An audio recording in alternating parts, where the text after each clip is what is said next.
Continuamos en esto que es la caja de Pandora.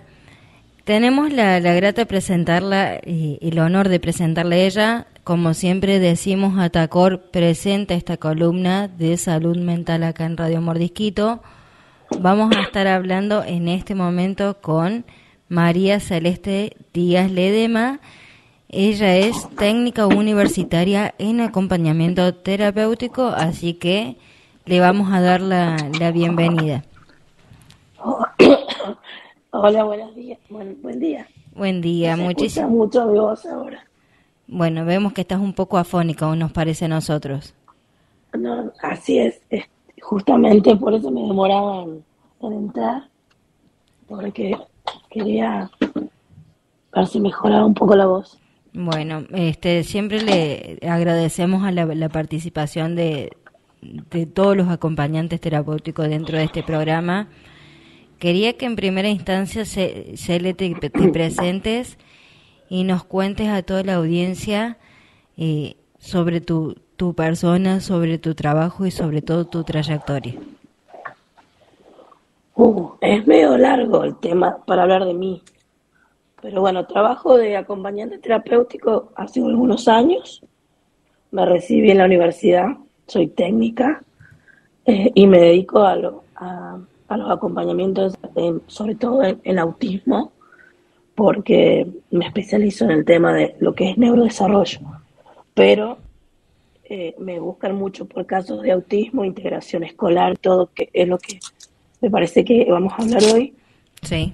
Y con la particularidad de que, bueno, justo tengo el diagnóstico también de estoy dentro del espectro autista, entonces como que me ha hecho un poco la fama, por decirlo de una forma, eh, para trabajar en esa área específicamente.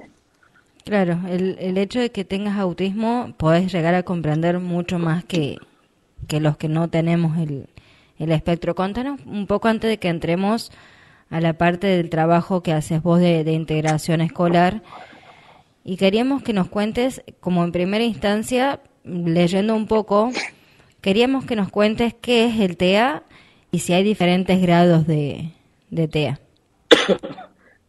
El trastorno del espectro, como bien lo dice la palabra, es un trastorno, por lo cual no, yo por lo menos no estoy de acuerdo cuando por ahí, por cuestiones de querer hacerlo más amable, le quieren decir condición, porque no es la palabra técnica que corresponde cuando hablamos de autismo. Ahora, si nosotros queremos quizás sentirlo menos trastorno, diciéndolo condición es otra historia. Pero dentro de lo que es la nomenclatura de salud, y sobre todo si somos profesionales de la salud, lo que tengo que aclarar es que es trastorno del espectro autista, porque el trastorno es una categoría diferente a enfermedad y a síndrome. No sé si me explico. Sí, sí, Si sí. se escucha. Sí, sí, se Bien. escucha bien. Por eso mismo está nomenclado dentro de lo que son trastornos mentales.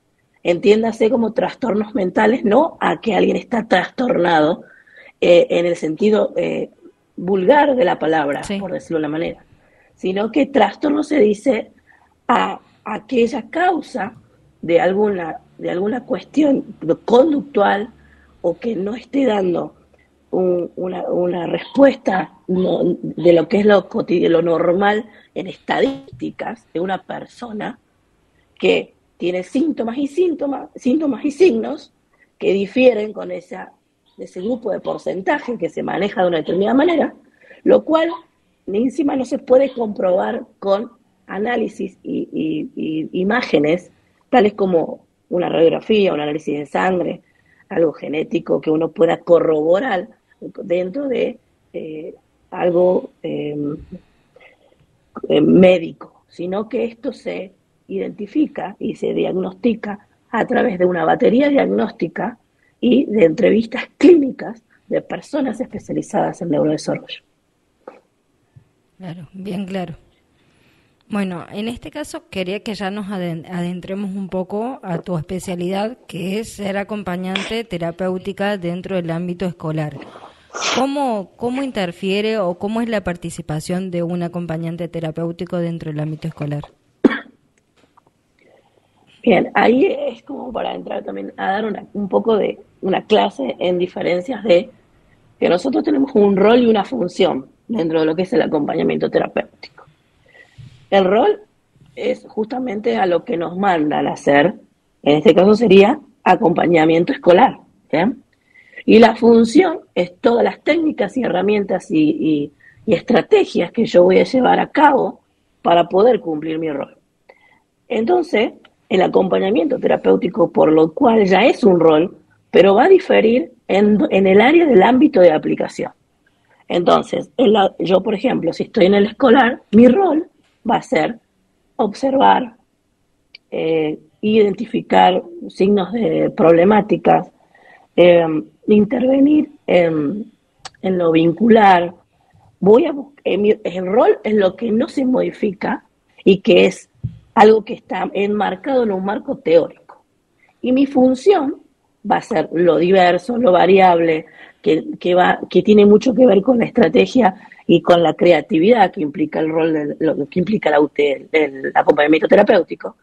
Y eso va a variar dependiendo de la demanda, la edad, el diagnóstico y el por qué esa persona, ese acompañante terapéutico ingresa a esa área. Generalmente, cuando el acompañamiento terapéutico se da en el área escolar, tiene que ver por qué una discapacidad o una problemática de salud mental o cualquiera que fuera está interfiriendo en que esa persona pueda incorporar todo lo que sería datos, información y aprendizaje académico, que de ninguna manera significa que nosotros trabajamos del área pedagógica, sino que siempre desde lo vincular, desde lo social, desde la cotidianidad, para observar, identificar y trabajar sobre eso que está dificultando esa integración escolar. Esto ya sea académicamente como tal o vincular, que obviamente repercute académicamente. Bueno, un oyente que está escuchando esta nota nos pregunta, por ahí ella es psicopedagoga, y dice que muchas veces el acompañamiento terapéutico termina interfiriendo en otras áreas como es la parte pedagógica. ¿Esto en la práctica realmente se ve? ¿O qué le faltaría al acompañamiento terapéutico para que esté bien delimitado cada uno con su área? Realmente lo que a mí me parece que, bueno, si un acompañante terapéutico interfiere en el área pedagógica es o el acompañante no sabe cuál es su rol y su función, por eso quería aclarar qué es rol y función, o quienes están dentro del aula no saben cuál es el rol y la función del acompañante terapéutico. Porque también sucede que si el AT interfiere, muchas veces porque dentro del aula le dan responsabilidades que no tienen que ver con su función. Y ahí es donde se va mezclando esto de hacerle escribir, de hacerle hacer tareas, de hacer cosas que no le corresponden. Porque también sucede en la escuela que el docente que integra es el docente que está en el aula, no nosotros ni tampoco el docente de apoyo, termina confundiendo y dando toda la carga a la T, como hacete cargo vos, incluso en momentos que están en el aula compartida. Y eso es lo que quizás puede ser que interfiera. Para mí la interferencia está desde el momento del aula, ni el T ni el docente sabe cuáles son sus roles y sus funciones, porque el rol y función no es solamente para la T, es para todos los que están ahí. ¿Se entiende? Sí, sí, sí, obvio. Por ahí nosotros que hemos tenido la posibilidad de hablar en varias y reiteradas oportunidades con Silvana, ella siempre muchas veces nos desburra. En realidad no es que nos desburra, nos enseña a la importancia de la TAE dentro del ámbito escolar, pero quería que con vos por ahí nos cuentes un poco más, porque dice, Cele es una gran profesional, una gran acompañante terapéutica, así que, como siempre, te lo voy a decir en varias ocasiones, agradecemos mucho tu participación dentro de este programa. ¿Qué importancia tiene para vos que se estudie en este tipo de profesiones en las escuelas? ¿Cómo sería la pregunta? Porque Sí. no te entendí la pregunta. ¿Qué importancia tienen los acompañantes terapéuticos dentro de las escuelas? Ah, bien, ahora sí. Perdón que sea como No hay un problema, poco, necesito que me aclaren algunas cosas. no hay La, problema. importa- la, la importancia de este rol en este específico lo da la demanda. Te das cuenta que va pasando el tiempo y que se está demandando mucho la presencia del acompañante terapéutico en esta área, como en un principio fue el consumo problemático. Históricamente sabemos que nuestra figura se implementa desde la mano del consumo problemático. Y ahora estamos viendo cómo en la actualidad la demanda está mucho en lo que es discapacidad e integración escolar, lo que en el ámbito de la discapacidad. Entonces, es muy importante eh, saber que los tiempos cambian y las necesidades cambian y siempre da la casualidad, que eso es lo hermoso del acompañamiento terapéutico, estamos siempre para generar nuevos o apoyar a nuevas ideas de derechos. ¿Por qué? Y no solo ideas, sino lo concreto. Porque antes la discapacidad no era tomada en cuenta como ahora, porque ahora la integración está mucho más fuerte, porque ahora no está esto de que el niño con discapacidad tiene que ir a una escuela especial. Entonces justamente nos estamos metiendo en las áreas sensibles donde la salud mental estaba teniendo deudas con nosotros, ¿no? Y digo nosotros porque soy una persona con discapacidad. Entonces es muy importante que nos sigamos capacitando para seguir conquistando todos estos espacios porque es la demanda que nos hace importante. Y lo importante es que la demanda nos hace importante porque sabe que nuestro rol lo es. Así que hay que capacitarse mucho porque siempre vamos a ser promotor de salud, siempre somos los promotores de derechos, somos los que estamos en la primera línea de fuego y somos los que podemos observar si realmente ese niño, esa niña, ese infante, ese adolescente o ese adulto tiene problemas académicos o en el ámbito educativo, ya sea por su discapacidad, por su problemática o por otras cuestiones que tienen que ver hasta incluso por marcos legales, ¿sí? Por discriminación, por bullying, y solamente nosotros que estamos ahí observando podemos saberlo. Bueno, como bien decís vos, sabemos que los acompañantes terapéuticos cumplen un rol primordial en general dentro de toda la sociedad, pero en este caso también acompañan a los niños, niñas y adolescentes que están pasando por ahí por situaciones emocionales complejas. ¿Cómo podemos hacer la sociedad para que esta relación entre el acompañante terapéutico y los alumnos sea una relación más sana y más llevadera con el tiempo? Bien, perdón que me corto un poquito, ¿me volvés a hacer la pregunta? Sí, sabemos que los acompañantes terapéuticos acompañan a los adolescentes que están pasando por situaciones emocionales complejas y que necesitamos el resto de la sociedad saber cómo podemos hacer para que esta relación entre el acompañante terapéutico y los alumnos sea una relación sana, y si los acompañantes terapéuticos trabajan solos o con quienes trabajan en su entorno profesional. Bueno, creo que más allá de que sé que la pregunta que me haces es informativa, creo que ya no debería estar en duda que no trabajamos solos, ¿sí? No, nunca podemos trabajar solos, tenemos que trabajar dentro de un marco primero teórico y después técnico que tiene que ver con un equipo atrás, ¿sí? Porque nosotros no nos metemos en la vida de una persona porque tiene un diagnóstico y ya.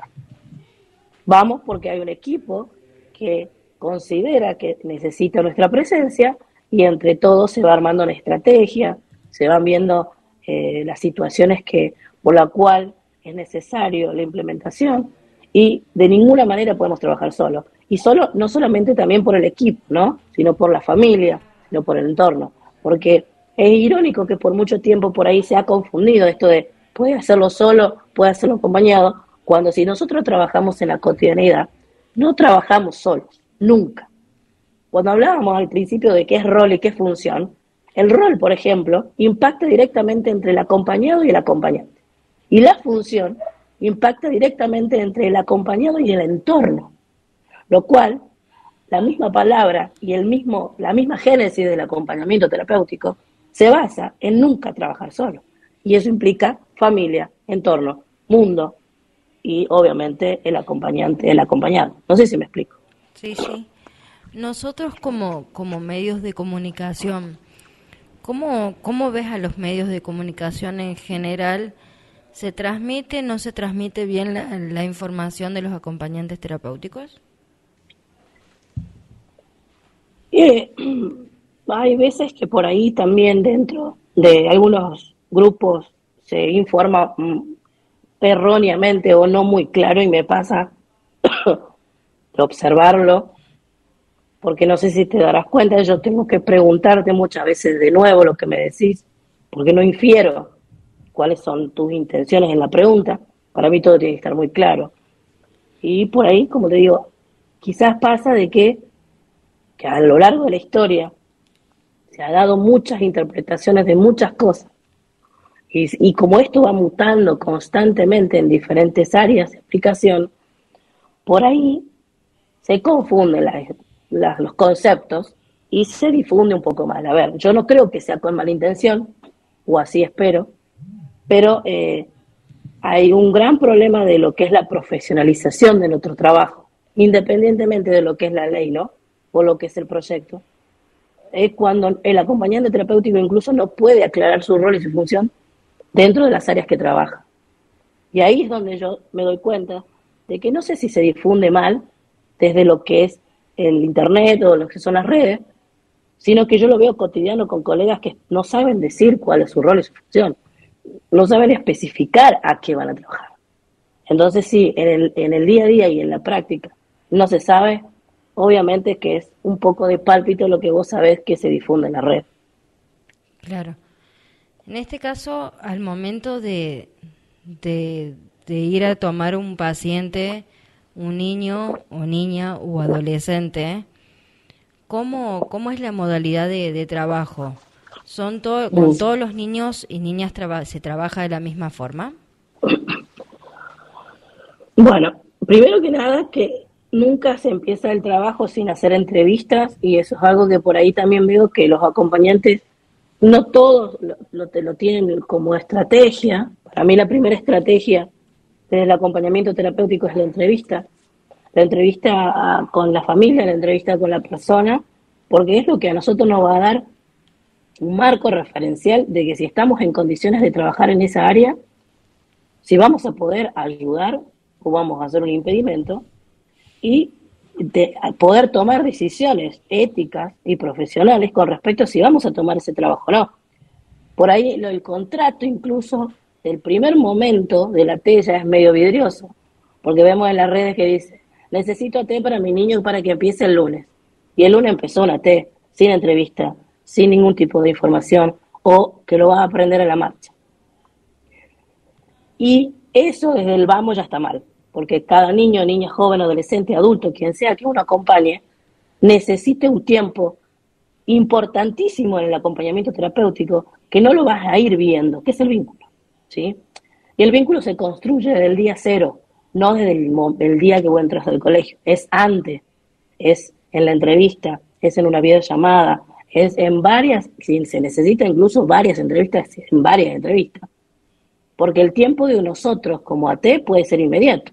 Yo me puedo incorporar ya, acompañarte a vos, porque estoy entrenada para eso. Pero el niño, el joven, adolescente no.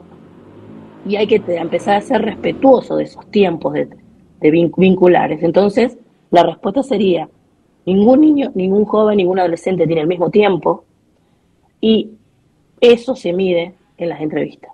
Y se mide en la entrevista ahí para poder armar un plan de trabajo. Acá a veces funciona así, no sé si es en Córdoba, que piden una T por internet y le mandan el plan de trabajo sin haberlo ni siquiera conocido por una formalidad, por una mera formalidad para la obra social, que no me parece malo, porque quizás es para agilizar un trámite. Pero después, yo no sé si se toman el tiempo de armar el plan de trabajo. Sí, acá en Córdoba es algo que pasa y pasa a frecuencia de ver, sobre todo en las redes sociales. Yo lo he visto varias veces en Facebook, en donde se busca, se solicita una T y convengamos que no le da tiempo al acompañante terapéutico ni siquiera de poder tratar o de ver el equipo con el que está trabajando ese niño.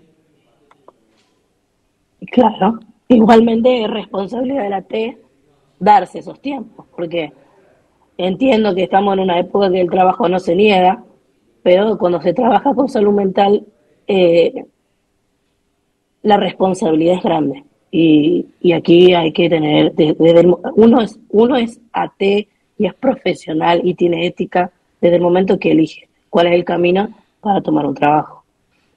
No solamente que tiene esa ética, bien lo dijiste vos, estamos hablando de salud, salud mental. Sobre todo hay que tomarlo, como decís vos, con la responsabilidad que se merece, porque estamos hablando de, de mejorarle la calidad de vida a ese paciente. Así es, por eso te digo que tomarse el tiempo de una entrevista como corresponde, sea el tipo de formas, porque a ver, uno puede tener 10.000 formas de hacer una entrevista, no hay una sola manera de hacerlo, tendrá uno un estilo, otro estilo, pero tomarse el tiempo en hacer las entrevistas, en hacer los encuentros y tratar de vincularse con la persona que se va a acompañar y su familia, es parte del inicio del tratamiento. Yo creo que a veces los tratamientos no prosperan porque inician así mal. Es como todo, cuando todo empieza mal, ya está. No podemos continuar construyendo algo sobre bases que no están sostenidas por nada. Porque recuerden, como les digo, tenemos un marco teórico que nos respalda, ¿sí? Y ese marco teórico nos dice que tenemos cuestiones legales y cuestiones formales que no las podemos pasar por alto porque nosotros no trabajamos por empatía, nosotros nos trabajamos por amor, nosotros trabajamos por solidaridad. Eso es también algo que por ahí se confunde también nuestro rol, que cuando yo doy clases, porque yo doy capacitaciones también en el ámbito escolar, yo pregunto cuando inicio las clases por qué estudiaron esto. Y el error empieza desde que creer que trabajamos porque somos solidarios. Y ahí también están esos errores del marco teórico. Uno no puede dejar de ser, en este caso, que sea solidario, solidario, perdón, está bien. Eso creo que forma parte de la personalidad de uno, pero en cierta manera lo que se intenta es que mejorar la calidad de vida de esa persona independientemente de si uno es o no es solidario. Por supuesto, pero lo que voy es que por ahí se confunde que el acompañante terapéutico nace desde el interés, de la empatía, desde el amor al prójimo, y no. Eso sería a ir a hacer caridad y para eso voy y lo hago en un espacio para eso. Nosotros trabajamos con una base que es técnica, estratégica, entrenados para el vínculo, entrenados para observar cosas fuera de nuestra subjetividad. Entonces, si nos vamos a meter entre lo emocional y lo objetivo, también estamos errando en el acompañamiento. Yo te voy a dar un ejemplo. Yo estuve acompañando el año pasado a un adolescente de 16 años con autismo, que yo lo acompañaba de manera domiciliaria, y yo ingreso un día a su domicilio y lo veo a él con un cuchillo intentando herir a la madre.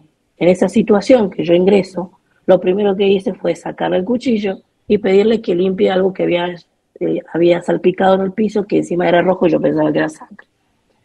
La madre por un lado llorando, con el celular en la mano, queriendo llamar a la policía.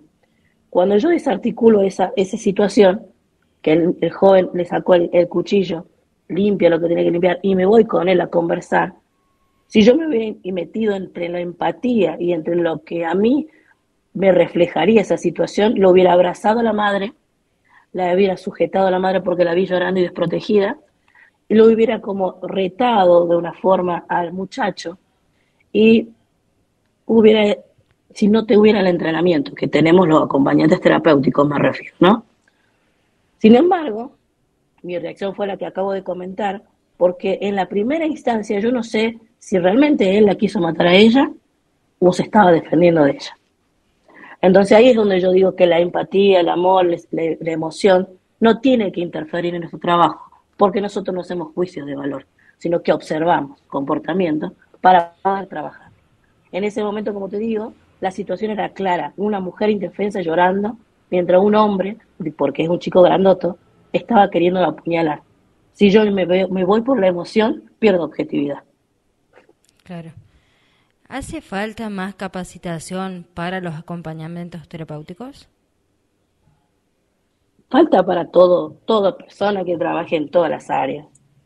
Eh, y eso, como vuelvo a repetir, tiene que ver con la ética profesional de cada uno.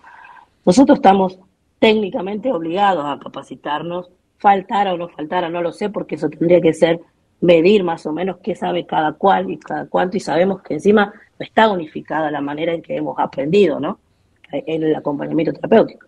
Yo creo que para ser un poco más abarcativa, porque falta siempre, porque es necesario, porque el saber no ocupa lugar, porque los tiempos cambian, porque las necesidades se notan y son cada vez más demandadas hacia nuestro lado. De faltar, falta porque eh, es lo que corresponde, capacitarse constantemente. Bueno, para toda la audiencia les recordamos que estamos hablando con Celeste Díaz Ledesma, técnica universitaria en acompañamiento terapéutico.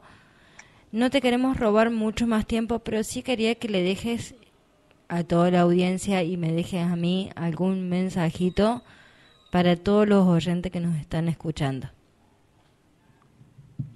Bueno, principalmente yo me quedé con un poco de ganas quizás de hablar más de integración escolar, pero veo que siempre en las radios o en los medios son más cortos. No va, espero, Cele, que no sea, que sea la primera de unas tantas charlas que podamos llegar a tener. Por lo menos quiero tener voz, no sé por qué estoy así, la verdad. Sí, Pero sí, obviamente, yo no tengo ningún problema, porque lo que más me gusta y me interesa es difundir. Difundo justamente esto hace mucho tiempo, pero sobre todo en el área de lo que es autismo. Y bueno, lo que a mí me parece importante de destacar es que el acompañamiento terapéutico no es niñero, el acompañamiento terapéutico no es una persona que te va a llevar y traer el nene, ¿sí? para, para que vos te quedes tranquila que está en el colegio o en la escuela. Tampoco es el informante del equipo terapéutico, no es el buchón que viene a observar para comentar. Nosotros somos parte del equipo, somos profesionales de la salud y tenemos nuestro propio marco teórico.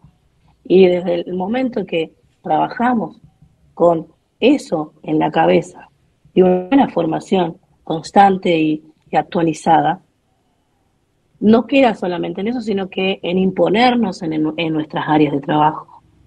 Nada puede salir fuera de lo que nosotros opinamos. No es que nosotros acatamos órdenes. Podemos ponernos de acuerdo o no, pero nosotros tenemos voz y voto que nos ha llevado tanto tiempo poder tenerlo. Entonces, creo que lo que puedo decir es que para que nuestro rol y nuestra función estén claras, primero lo tenemos que tener claros nosotros. Y segundo, lo tenemos que imponer. Y cuando digo imponer, yo no digo negociar ni hablar, se impone. ¿Por qué? Porque hay mucho desconocimiento. Hay mucho desconocimiento.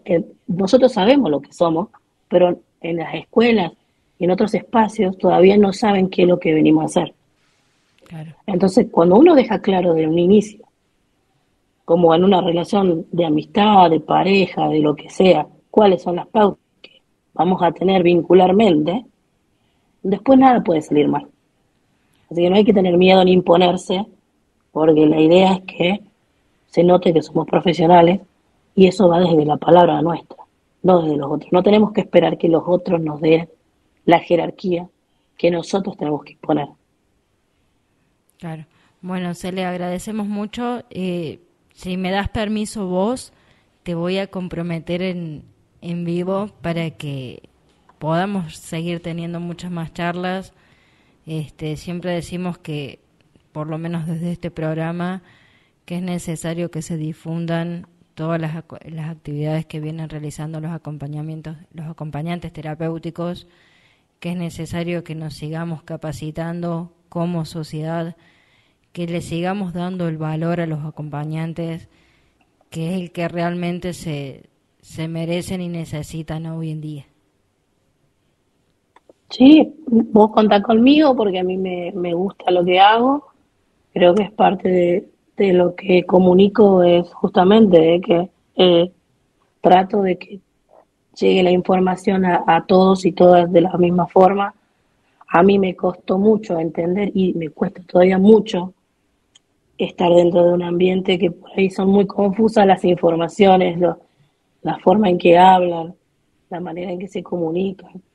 Entonces creo que también esa necesidad mía hace de que me interese mucho ayudar y comunicar. Y por último, lo que yo podría decir de lo que es también la parte que hacemos nosotros en la escuela es lo que es el acceso cognitivo, que para mí es lo que yo más trabajo. Cuando trabajamos dentro del área de salud, en ámbitos educativos, sobre todo, esto ya sean también la universidad o áreas de estudios superiores, nosotros tenemos que trabajar lo que es el acceso cognitivo de la persona con discapacidad, con problemáticas de la salud mental, como sea, que es justamente eso, el ser el nexo para que puedan aprender. Esto ya sea adaptando, no la currícula, porque eso no es lo que tocamos, pero sí el lenguaje, sí la manera de que se comunica una persona con la otra, sí el entorno, las cuestiones edilicias y un montón y un sinfín de situaciones que solamente nosotros lo sabemos. Obviamente que para eso hay que capacitarse y mucho, pero es lo que yo trabajo y por eso se ha hecho muy importante, por lo menos en mi labor, que yo doy las pautas en las escuelas de cómo tratar a la persona que yo acompaño, no desde lo que le falta o lo que no tiene, sino de lo que el sistema no le brinda. Claro. Bueno, creo que nos va a quedar mucha... Bueno, no tengo la cámara puesta yo, pero al lado mío o en mi mano tengo un papelito con varios temas que me gustaría que sigamos profundizando y que podamos seguir charlando con este primer comienzo. Bueno, Así que bueno, ya después seguramente la productora Brenda se va a seguir comunicando con vos para que podamos seguir aprendiendo de la mano tuya. bueno, muchas gracias por la invitación y espero haber dado algún tipo de respuesta y cualquier cosa, si se quieren comunicar conmigo, gente que esté en tu audiencia, yo tengo hasta el teléfono libre, abierto a todo. Bueno, sí, sí, la gente ya, de hecho, ya después te vamos a pasar varios temitas que los oyentes están pidiendo que nos comentes vos también. Muchas gracias. Bueno, Así que seguramente eso va a ser para futuras charlas que podamos tener nosotras dos. bueno, cuando quiera. Muchas gracias, Ceci. Nos vemos, Celeste, mi nombre. Perdón, Cele, te cambié el nombre. No hay No, problema. perdón, Celeste, Celeste Díaz Ledesma. Bien, ahí está. Bueno, que tengas un buen día. Gracias, igual, Cele. Un beso. Bueno, mientras tanto, nosotros vamos a ir rapidito con un temita musical.